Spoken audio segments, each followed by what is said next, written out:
Daniel, what's up, man? Of Hey, bro. Thanks for having me. course. So for those of you guys that don't know Daniel, he's a big personality on Twitter. Go follow him. He's blackhatwizardd with two D's. If you see his name on the screen, you'll see it right there. We'll also drop it in the show notes after. But Daniel is the master of cold email. Daniel, do you mind giving me a little bit of background before we dive into kind of the presentation today? Yeah, bro, sure. So I run a business where I send cold emails for other people. So basically, say there's an agency and they're selling some kind of like high ticket monthly retainer service, like 3,000 plus. What I do for them is I find their ideal clients. I write personalized cold emails for them. I get them on the phone. They close, they make money. I make money. Awesome deal. Boom, easy. All right, brother. Well, I'm gonna open this up and kind of allow you to screen share. If you want to give any other context or info, great. If not, I'm fired up to dive in. Yeah, bro, sure. Hold up. Let me pull this up for you. Give me just a second. And Daniel, while you're pulling that up, I was telling you my roots and my background initially was cold email. The first 2 or 3 years of my career, I was doing a lot of cold emails, and I've now been out of this world for about 3. So personally and selfishly, I'm really excited to see what you got. I got you, man. Here, let me show you this. All right, see my screen? Yep, got you. All right, cool. So this is a tool. This applies directly to you because you sell email marketing to e-commerce stores, correct? Yes, exactly. All right, so this is a tool called builtwith. And what builtwith does is it can basically scrape every single website with the particular technology installed and then further filter it by other parameters such as more technologies, keywords, and on the website, revenue, right? So in this report you're seeing right here, these are all live Shopify sites with Klaviyo installed. So if I give you a rundown here, this is basically what you see. Like you got all these, it gives you the monthly sales revenue, their tech spend, right? So you got 132,000 results here. There's an export button at the top where you can download all 132,000 of these. And I want to show you what that looks like inside Google Sheets. So you see here, so you got your domains, tech spend, monthly revenue, you got their traffic rankings, and then these emails right here, these aren't the emails you want to send to if you're sending cold emails. And the reason why is because a lot of these are product inquiry info, affiliate info. These, like, you need to talk to the direct founder, owner, CEO, CMO. You need the direct decision maker's email address to actually get any kind of results, right? So how do you do that? Let me show you. You're going to use this tool called AnyMail Finder.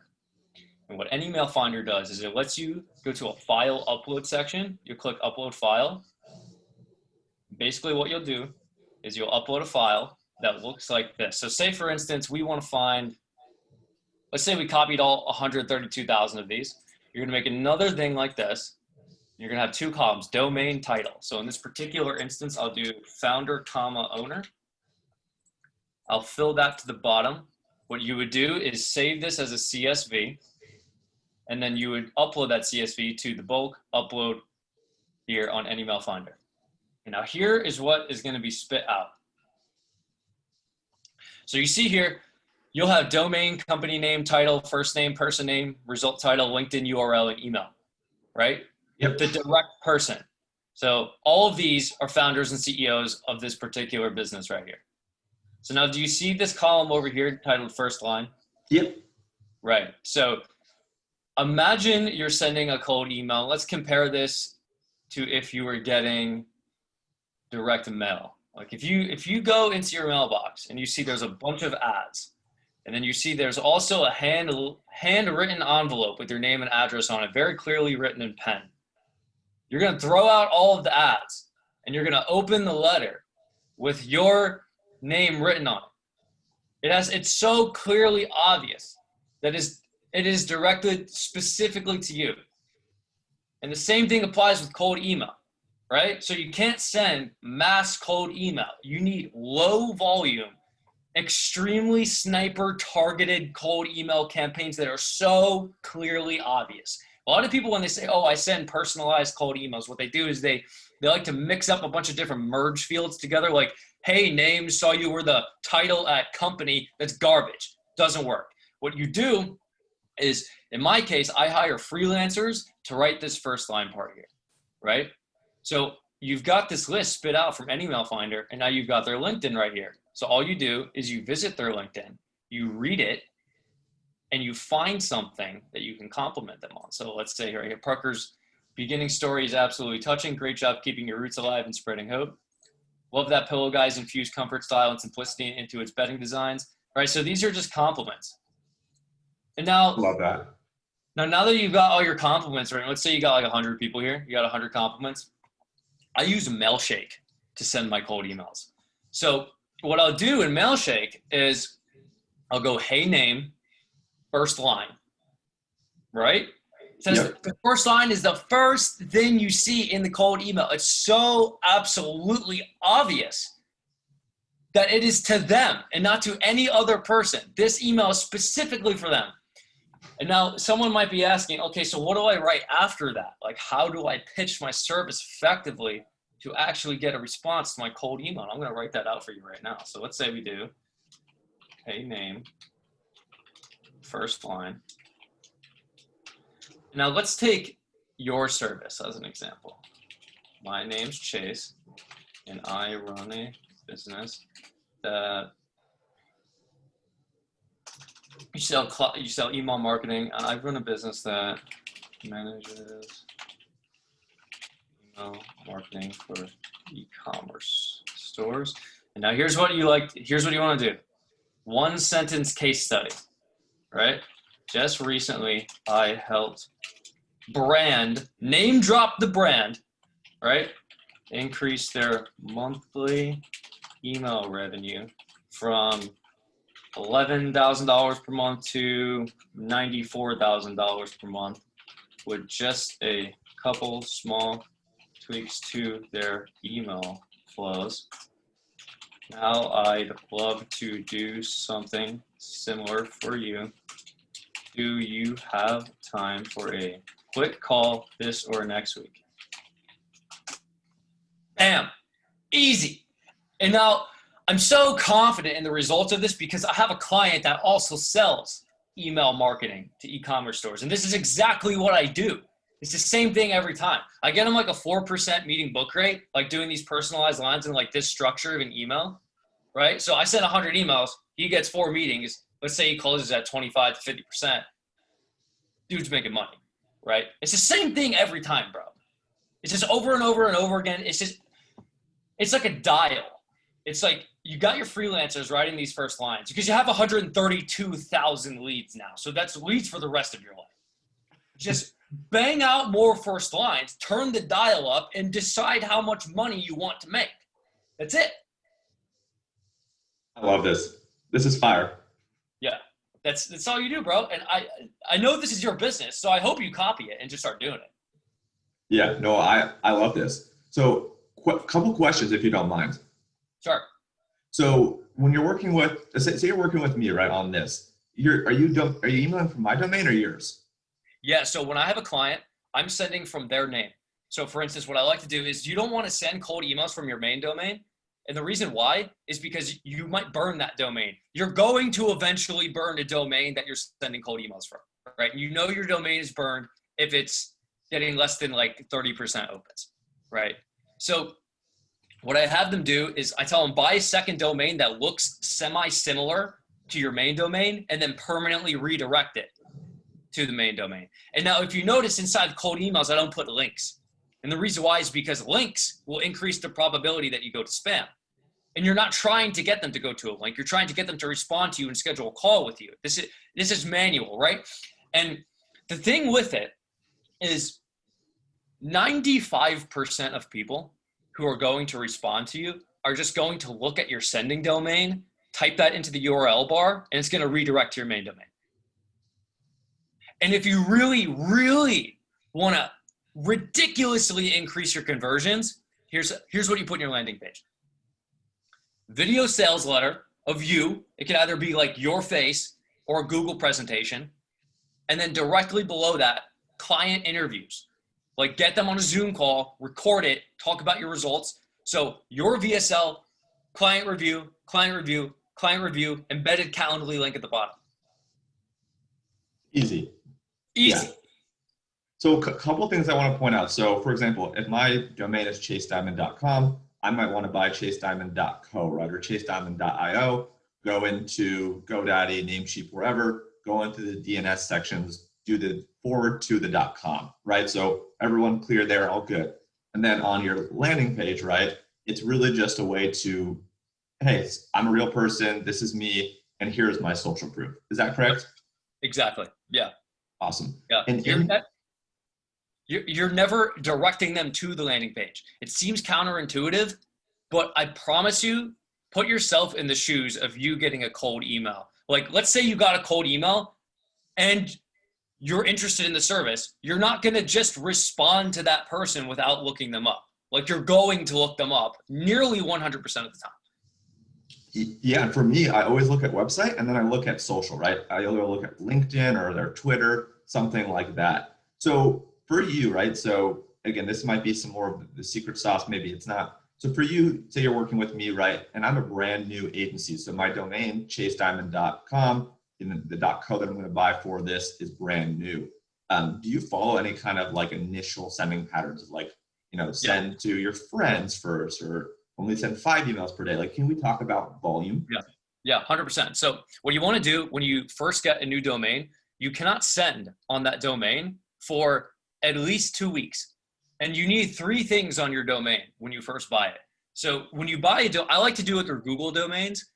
And the reason why is because on the checkout of Google domains, there's a checkbox that says add G Suite. When you add G Suite, it's going to give you 2 things, SPF and DKIM records. And you need those, right? And then you need to also add DMARC records. You have to manually put that into your DNS, right? And now you have these 3 records, but you need to warm this domain up. You cannot start sending cold emails for it on 2 weeks. But in the meantime, you want to make sure that the inbox is active. So I like to use this software called lemlist. Now, lemlist is a software for sending cold emails, but they have this thing called lemwarm. And it's basically an engagement group between a bunch of different customers on lemlist where you send emails back and forth to each other, right?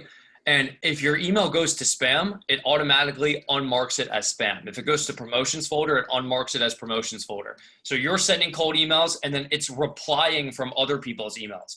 And then people are sending you emails and you're replying to their emails automatically. It's just continuously going back and forth. And I leave that on forever. That's huge. So when I was doing cold email, prior, right, 3 years plus ago, we had to do this stuff manually, right? So the fact that there's a tool called lemlist that can actually automate this for you puts a lot of time back into your process, right? Now you're able to start sourcing the leads during those 2 weeks. So that way, as soon as the 2 weeks is up, you're ready to hit the ground running, right? So that's incredible. Yep. It's really easy. And when you do start sending cold emails, like after that 2 week period, you want to start at 5 per day.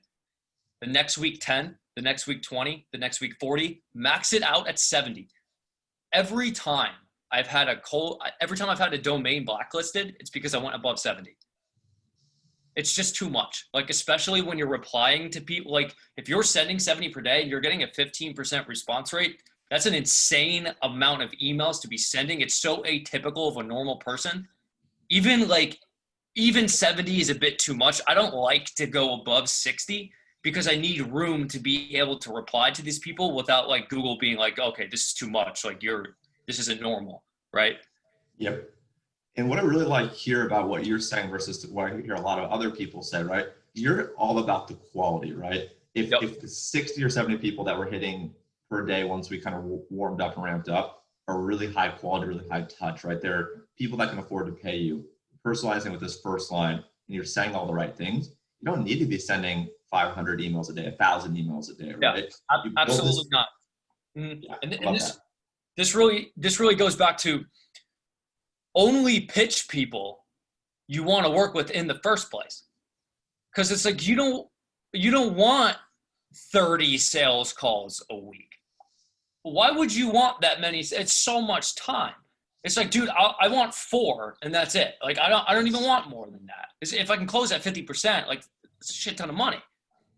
It's so completely unnecessary to be sending that many, right? And it makes your life so much more difficult. The incremental benefit you get from personalizing the emails drastically outweighs the amount of work it takes to do it. Yeah, it's a win all around. So a couple more questions, at least are top of mind for me. So you send this first email, right? You know the percentage of people that are going to open, the percentage of people that are going to reply, the percentage of people that are going to book.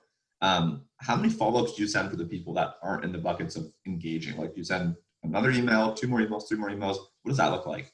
Yeah. So what I like to do for the follow-up schedule is I send the initial email in the structure I showed you. And then 3 days later, I like to send like a bump. It's like, hey, name, sure you're busy. Just wanted to bump this to the top of your inbox. Okay. Right. And then 5 days after that one, here's your flow. Client result, 5 days later, client result, 5 days later, client result. And just, you can take that into infinity just based on how many client results you have. So it's like, say you have 10 clients, you can just send 10 emails. Although there's going to be diminishing returns at one point. So it's like, I don't normally ever send more than like 5 follow-ups. Because at that point, like if they haven't responded to 5, it's like, I've seen people get meetings on the 7th email though. And this would be particularly important if you have an extremely small lead pool. Like you only want people who do like 1 million plus per month. And like on that Klaviyo list, there might only be like 500 of those. So it's like you really, like you could make a 10 series follow because you need the maximum amount of those people you can get. Yeah, that's interesting. So random question about this. And maybe there's data, maybe there's not. This might more just be kind of your opinion. Like, say for example, you send 5 follow-ups, right? Do you worry about people like marking you as a spam and kind of deleting your emails? Like, is there a point where like you think that people are going to do that, or just the people that are going to do that are going to do it, whether it's 1 email versus 5? Yeah. So this is why it's particularly important to customize that first line, because people only really mark spam if it's actually spam. But like the follow-ups aren't personalized in the fashion like the first one was. And this is another reason why I don't like to send 10 follow-ups, because you're probably going to burn that domain. Yeah. Right. And you don't want to burn the domain. Like I would rather have my domain sending like 30 to 40 a day and be able to use the domain for like 8 months as compared to like sending 70 per day and like only have it for 2 months. Cause then like you have to go through this whole warm up schedule thing again. And it's like, it's really annoying. Like, and if you want to scale it up, just buy another domain. You know what I mean? Exactly. Yeah. That makes sense. Yeah, dude, this is cool. I know before we were briefly chatting, and it kind of sounds like you've been on both ends of the table, right? You've been kind of on the agency side where you were managing and working with clients, and now you're on the side of helping these people get clients. And I really like and respect that. And like with me and my business, I did own an e-commerce store at one point, right? So it makes me be able to speak to kind of my customers as if I were in their shoes. How important for you is that, having been on the other side, would you say? Yeah, so just to give people a backstory, like I bought a Tai Lopez social media marketing course in August 2018, and I needed to find a way to get clients. So like obviously I went the route, cold emails free, let me do that. I was sending spam emails, how can I send 500 emails per day? It's like, dude, you get responses like, stop emailing me, you're annoying, I'm going to report you to the FTC. And not only does it not get you clients, it makes you feel dirty. It's like ill. I don't want to feel like that, right? So if it's like if you just personalize the emails, it's a double whammy, because 1, you get results. 2, you don't feel like garbage. So it's like it's just the best option you can take. Absolutely, man. Well, dude, thank you so much for all the time and the insight. For people that want to, maybe connect with you or learn more or hire you, is the best way for them just to kind of follow you on Twitter at blackhatwizardd with 2 Ds? Is that kind of the best place? Yep, 100%. Twitter is my sphere. Awesome. And for anyone that just wants great content, he posts some really cool content on like case studies and what he's doing, what's working. So I've learned a lot. So yeah, man, really appreciate you being on. If you have any last words, great. If not, thank you so much for your time. Yeah, bro. Thanks so much. I appreciate it. All right, cheers.